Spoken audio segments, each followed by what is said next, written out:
बात अगर अंतरिक्ष को एक्सप्लोर करने की हो तो उसमें सबसे बड़ा हाथ होता है टेलीस्कोप का। टेलीस्कोप की हेल्प से हम अपने से हजारों लाइट ईयर्स दूर स्थित हेवनली बॉडीज़ को भी आसानी से देख सकते हैं। और आज हमने स्पेस को जितना भी एक्सप्लोर किया है उसमें सबसे बड़ा हाथ टेलीस्कोप का ही है। वैसे तो टेलीस्कोप का इन्वेंशन 17th सेंचुरी के शुरुआत में ही हो गया था। इसका इन्वेंशन हॉलैंड के चश्मा व्यापारी के बेटे द्वारा खेल खेल में किया गया था। व्यापारी का नाम हैंस लिपर्सी था। उसने अपने बेटे को कांच की एक टोकरी में रखे एक जैसे कांच को छांटने के लिए कहा और उसके बेटे ने ऐसा ही किया। पर ऐसा करते हुए वो अलग अलग कांच के टुकड़े को एक साथ मिलाकर देख भी रहा था। ऐसा करते हुए अचानक वो चौंक उठा। उसने देखा कि सामने जो चर्च की मीनार है वो एकदम से पास आ गई है। उसे लगा ये कोई जादुई कांच है और उसने अपने पिता से ये बात बताई। जब हैंस लिपर्सी ने यह देखा तो वो खुशी से उछल पड़ा। बेटे को गले लगाते हुए उसने कहा, बेटे तुमने अनजाने में आज एक बड़ा आविष्कार कर दिया है। लिपर्सी ने कहा, अब हम एक डिवाइस बनाएंगे और हमारा नाम भी दुनिया में होगा। 25 सितंबर 1608 को हैंस लिपर्सी ने टेलीस्कोप का पेटेंट अपने नाम करवाया।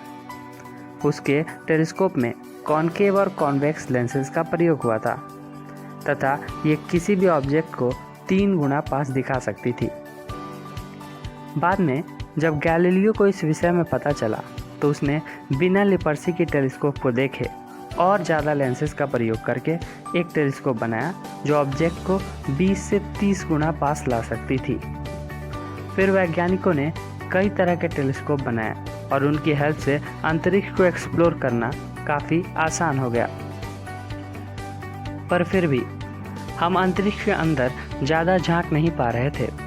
ज़्यादा दूर मौजूद बॉडीज़ को क्लियरली नहीं देख पा रहे थे। इसका मुख्य कारण था अर्थ का एटमॉस्फेयर। अर्थ के एटमॉस्फेयर में कई ऐसी चीज़ें थी जो हमारे काम में अड़चन बन रही थी, जैसे डस्ट, क्लाउड्स, कई तरह की गैसेस एट्सेट्रा। तब साइंटिस्ट ने सोचा कि अगर किसी तरह से हम टेलीस्कोप को एटमॉस्फेयर के बाहर स्थापित कर सकें तो हम अंतरिक्ष को एक नए दृष्टिकोण से देख सकते हैं। यहीं से शुरुआत हुआ हबल टेलीस्कोप बनाने का मिशन। आखिर क्या है हबल टेलीस्कोप? इसकी हेल्प से हमें क्या क्या जानकारियाँ मिली, क्या फ़ायदा हुआ हबल को बनाने के बाद, जानेंगे हबल के बारे में हर एक बात आज के इस एपिसोड में। तो बने रहिए हमारे साथ। मेरा नाम है सैफ और आप देख रहे हैं फैंटम डॉक्यूमेंट्री।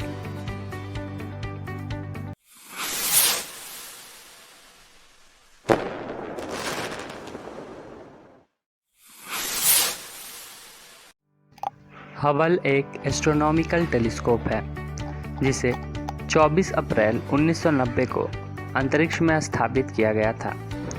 ये पृथ्वी से 568 किलोमीटर दूर आज भी पृथ्वी के चक्कर लगा रहा है और अभी भी बढ़िया काम कर रहा है। इस टेलीस्कोप ने अब तक यूनिवर्स की अनेक गैलेक्सीज, नेब्यूलाज, स्टार्स और अन्य चीज़ों की लगभग 7 लाख से अधिक तस्वीरें भेजी हैं, जिसने यूनिवर्स को जानने में हमारी बहुत मदद की है। चूँकि ये अर्थ के एटमॉस्फेयर से ऊपर है, इसलिए ये अर्थ पर मौजूद टेलीस्कोप्स की तुलना में काफ़ी क्लियर तस्वीरें भेजता है। इसे भेजने की योजना 1983 की थी, पर कुछ तकनीकी खराबियों की वजह से इसे 1990 में स्पेस शटल डिस्कवरी द्वारा भेजा गया था। हबल को नासा ने यूरोपियन स्पेस एजेंसी के साथ मिलकर बनाया था। जब हबल को स्पेस में सक्सेसफुली स्थापित कर दिया गया तो दुनिया के सभी वैज्ञानिकों की नज़र इस बात पर थी कि ये कैसा काम करता है। आखिर इस पर सालों की मेहनत तथा करीब 1.6 अरब डॉलर्स खर्च हुए थे। आज के हिसाब से ये करीब 3 अरब डॉलर के करीब हुए और इंडियन रुपीज़ में देखें तो ये 19,000 करोड़ रुपए के बराबर होते हैं। लेकिन जब 1990 में इसे लॉन्च किया गया तो ये टेलीस्कोप सही काम नहीं कर रहा था। इसके द्वारा भेजी गई तस्वीरें काफ़ी धुंधली थी, जिसकी वजह से 191 करोड़ डॉलर का ये मिशन खतरे में आ गया था। पर राहत की बात ये थी कि वैज्ञानिकों ने इसे इस तरह से डिज़ाइन किया था कि इसे बाद में ज़रूरत पड़ने पे रिपेयर भी किया जा सके। सन 1993 हबल स्पेस टेलीस्कोप के लिए पहला रिपेयर मिशन भेजा गया, जो करीब 11 दिन चला और 7 एस्ट्रोनॉट्स की टीम ने अलग अलग टाइम पे करीब 35 घंटे 28 मिनट यान से बाहर रहकर टेलीस्कोप को ठीक किया। हुआ ये था कि टेलीस्कोप का जो मेन मिरर था उसे ज़्यादा पॉलिश कर दिया गया था, जिसकी वजह से वो समतल हो गया था। जाहिर है कि टेलीस्कोप का फोकस ठीक ना होने की वजह से वो क्लियर तस्वीरें नहीं भेज सकता था।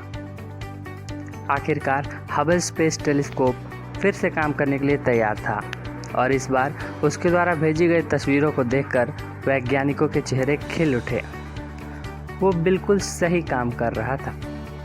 सन 1993 से 2009 के बीच करीब 5 हबल सर्विस मिशन भेजे गए। 2009 के बाद वैज्ञानिकों ने अब तक कोई सर्विस मिशन इसलिए नहीं भेजा क्योंकि इसी साल वैज्ञानिक एक नया एस्ट्रोनॉमिकल टेलीस्कोप लॉन्च करने वाले हैं, जिसका नाम है जेम्स वेब स्पेस टेलीस्कोप। लेकिन कोई सर्विस मिशन ना भेजने की सूरत में भी हबल स्पेस टेलीस्कोप करीब 2030 से 2040 तक काम करता रहेगा। मॉडर्न स्पेस साइंस के पिता एडविन हबल के नाम से बनाया गया हबल स्पेस टेलीस्कोप करीब 95.47 मिनट में अर्थ का एक चक्कर पूरा करता है और हर रोज 10 से 15 जीबी तक के डेटा को भेजता है। 11 टन वजनी हबल स्पेस टेलीस्कोप की लंबाई 13.2 मीटर तथा अधिकतम डायमीटर 4.2 मीटर है। हबल टेलीस्कोप की मदद से आज हम स्पेस को एक नए दृष्टिकोण से देख पा रहे हैं और उम्मीद ये है कि आने वाले दिनों में और नए चीज़ों को एक्सप्लोर कर पाएंगे। आज के एपिसोड में बस इतना ही। अगले एपिसोड में जानेंगे स्पेस साइंस से जुड़े किसी और टॉपिक को विस्तार से। Thank you. आपको वीडियो पसंद आया तो लाइक करें, पसंद ना आया तो डिसलाइक करें और चैनल को सब्सक्राइब करके बेल आइकन दबाना ना भूलें।